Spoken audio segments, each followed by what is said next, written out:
Please subscribe Raj Shamani Clips channel if you want to become a better leader for tomorrow and achieve your Indian dream in short amount of time with just small clips. Since you focus a lot on security, there are a lot of things that are happening in recent times that we got to know. That is, you get a video call from an unknown caller that the moment you pick up the call, the other person starts getting naked or starts talking about some random things or just try to show you explicit content, and then they record the whole video call, and then they blackmail you by later sending you, hey, you were on a sex chat with me, I'm gonna put it out in the world.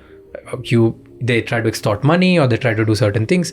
When things like these get reported, what do you do in order to make sure that they don't happen again? Because these kind of things are bound to happen with every platform around the world, and they keep happening, and people will find out a turnaround way.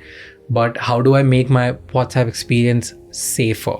And what as a platform doing so that I don't get stuck in these things? So I think for what we've noticed is when we see behavior like that, when in response, not just in response, we're continuously making it safer on our platform. So you can silence unknown callers. You have a WhatsApp privacy center. What we've also done is invested in education.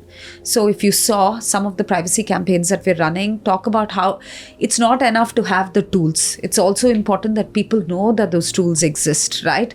And for example, on businesses, if there's a business that's harassing you on WhatsApp, you can block that business, you can report that business. So it's important to build the tool, but equally it's important for you to know that ये tool exists करता है, that I have the agency to use it. So I would say we also publish reports on how many accounts we've blocked. As a result, we cooperate, on anything where the law requires us to. We also cooperate. So there's a bunch of things that we do in that space. But this is a bit of a whack-a-mole, right? Because there's always, like you said, across platforms, there are very smart actors out there that are always trying to figure out how to get that next quick buck from a user. So our job is never done. So we'll have to keep investing, we'll have to keep learning, and we'll have to keep getting better at what we do. Okay, so now this gets me to on Instagram.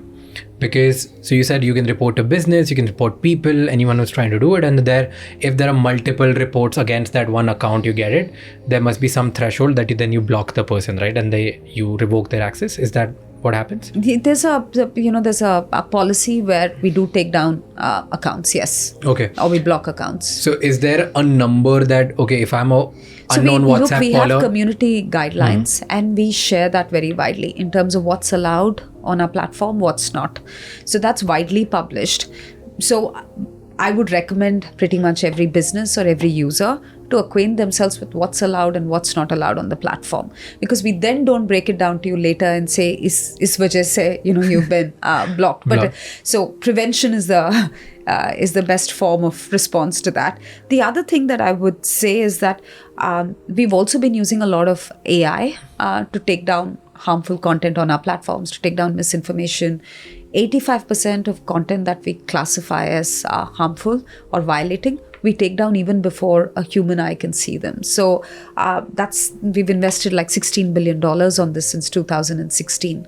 So this is an area we take seriously, but we use a mix of technology because human content moderators alone can't do the job. Just like if there's someone who's doing this video call with me and I block them, I report them, I report it to Meta, what do you think? How many reports does it get? So we actually publish numbers every month. So we actually took down, I think, if I'm not mistaken, 75 lakh accounts this month. 7.5 million.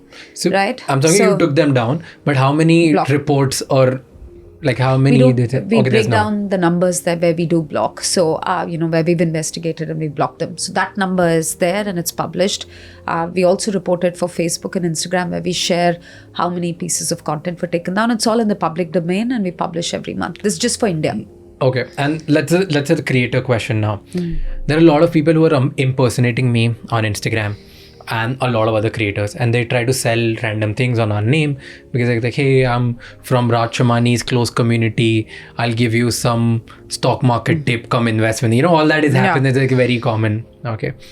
So how many reports or blocks do I need to do on this person so that this person gets never gets to make their account again? Look, I would say a couple of things, right? Rather than talk about Raj Shamani, and since you're really successful, people will imitation is the best form of flattery, or as they say. I'm sure you see many people wanting to be you, but I would say it goes back to users also being aware of who's real and who's not. You're probably you're verified. Now verification everybody can get. Yeah, but to get verified, you still have to submit documents and stuff like that, right? So I would say that there is a fair amount of checks that come with you being such a massive content creator with the kind of following that you have.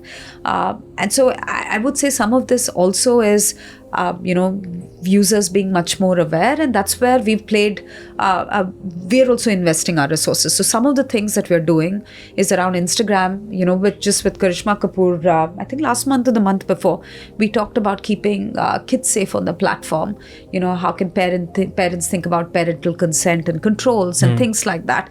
But having those broader conversations, because that's how people learn also. So we've been investing in that. We're also investing in with CBSE. We just announced this partnership. We'd announced the partnership with CBSE. We reiterated our commitment yesterday. In addition to teaching new and emerging technologies like XR, AR, VR, AI, we're also spending some time talking about internet safety, right? So I think some of this is are places where we're also trying to invest our time and resources, and just on-platform tools that help people, stay safe, to spot misinformation. The other bit that we do is, this is more broadly misinformation, not somebody imitating Raj and trying to, take money off your relatives. But we also have fact checkers. We have, I think in India is the largest set of fact checkers we have globally. We have 11 fact checkers who independently fact check and, fact check information on our platform. So that's how I think our efforts span across. But some of it is also, I would say, my advice would be users can also play a part and think about what they're consuming, whether it's real or not. The last bit I would say is, I think on WhatsApp, one very specific thing that we introduced was, and this was to combat misinformation, was you could forward to any number of people. We put that limit at 5. Right? So if you're heavily forwarded piece of items, you could forward it 5 times. The 6th time it would stop at 1. So that was also a way you would combat some of the misinformation we were seeing. Thank you for watching this till the end. If you want to become a better leader for tomorrow, then subscribe our channel for more such clips.